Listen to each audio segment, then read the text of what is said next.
प्रवर्तन निदेशालय, जिसे हम सब ईडी के नाम से जानते हैं। हाँ, यही नाम है जो आजकल हर जगह न्यूज़ में छाया रहता है। पर सवाल ये है कि आखिर ये ईडी है क्या भला, करती क्या है?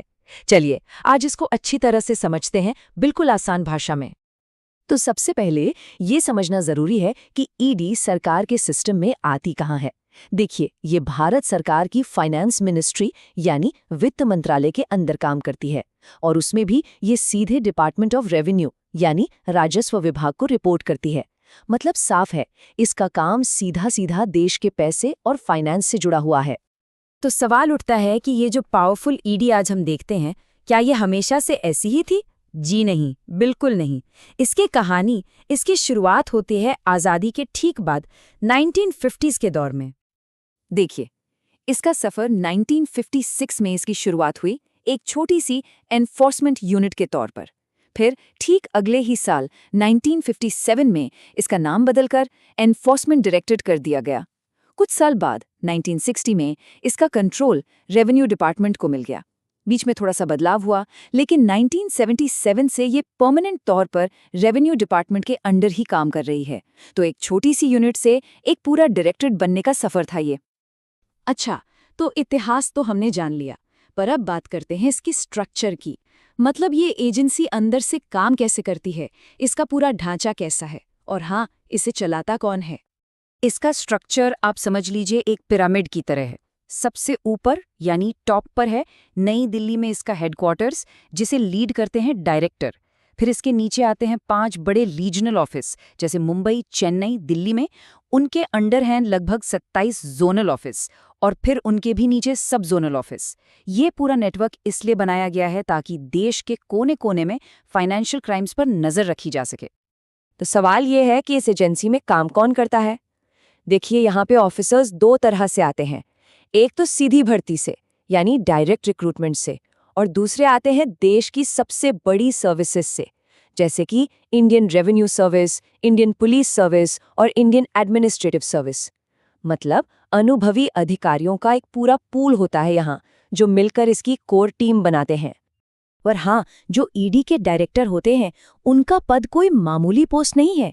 उनकी नियुक्ति यानी अपॉइंटमेंट एक बहुत ही हाई लेवल कमिटी करती है। जरा सोचिए, इस कमिटी में central vigilance commissioner, home ministry के सेक्रेटरी, फाइनेंस मिनिस्ट्री के सेक्रेटरी, ये सब बड़े आला अधिकारी शामिल होते हैं। एक और ज़रूरी बात, ईडी डायरेक्टर का जो टेन्योर होता है यानी कार्यकाल, वो ज़्यादा से ज़्यादा 5 साल तक का हो सकता है, एक्सटेंशंस मिलाकर। अब आप सोचेंगे इससे क्या फ़र्क पड़ता है? फ़र्क पड़ता है। ये नियम इसलिए है ताकि एजेंसी की इंडिपेंडेंस, उसकी स्वतंत्रता बनी रहे।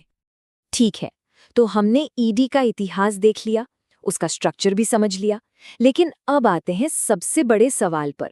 आखिर इस एजेंसी का काम क्या है? What does the ED actually do? देखिए, ईडी का कोर फंक्शन है 2 बहुत ही इंपॉर्टेंट कानूनों को लागू करना। पहला है पीएमएलए यानी prevention of money laundering act, और दूसरा है फीमा यानी फॉरेन एक्सचेंज मैनेजमेंट एक्ट। आसान भाषा में, ये एजेंसी मनी लॉन्ड्रिंग यानी काले धन को सफेद करने वालों के पीछे पड़ती है और विदेशी करेंसी से जुड़े घोटालों की जांच करती है। अब इतने बड़े बड़े काम करने हैं तो जाहिर सी बात है कि पावर्स भी बड़ी बड़ी होंगी। ईडी के पास काफ़ी शक्तियां हैं, लेकिन हर शक्ति की एक सीमा भी होती है। तो चलिए अब इसकी पावर्स और लिमिटेशंस दोनों को आमने सामने रखकर देखते हैं। यहाँ पर सबसे जरूरी बात आती है, हाँ, ईडी के पास जांच करने की, समन भेजने की, गिरफ्तार करने की और प्रॉपर्टी अटैच करने की पावर्स हैं, लेकिन इसमें एक बहुत बड़ा लेकिन है। ईडी अपने आप खुद से कोई केस शुरू नहीं कर सकती, उसे हमेशा किसी दूसरी एजेंसी की जरूरत पड़ती है। मतलब जब तक पुलिस या कोई और एजेंसी एफआईआर दर्ज न करे, तब तक ईडी अपना काम शुरू ही नहीं कर सकती। इसी को प्रेडिकेटेड ऑफेंस कहते हैं। और यही है चेक्स एंड बैलेंसेस का सिस्टम। ईडी का काम है फाइनेंशियल इन्वेस्टिगेशन करना, केस को तैयार करना, सबूत इकट्ठा करना, लेकिन किसी को दोषी ठहराना या बरी करना, ये फैसला सिर्फ और सिर्फ अदालत कर सकती है। ये आखिरी फैसला जुडिशरी का ही होता है। तो इस पूरी चर्चा का निचोड़ क्या निकला? What's the take away? कौन सी खास बातें हैं जो हमें ईडी के बारे में हमेशा याद रखनी चाहिए? देखिए, सीधी सी बात है, ईडी इंडिया की सबसे बड़ी फाइनेंशियल क्राइम फाइटिंग एजेंसी है।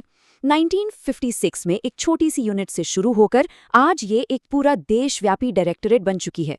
इसका मेन काम है पीएमएलए और फीमा जैसे कानूनों को लागू करना। और हाँ, इसके पास इन्वेस्टिगेशन की बड़ी पावर्स हैं, लेकिन इन पर कानूनी और अदालत की लगाम भी है। और ये सारी बातें हमें एक बहुत बड़े सवाल पर लाकर खड़ा करती हैं। किसी भी लोकतंत्र में आर्थिक अपराधों से लड़ने के लिए ईडी जैसी पावरफुल एजेंसी की सही भूमिका क्या होनी चाहिए? कैसे इस बात को सुनिश्चित किया जाए कि शक्ति तो मिले लेकिन उसका दुरुपयोग ना हो? यही संतुलन बनाना शायद सबसे बड़ी चुनौती है।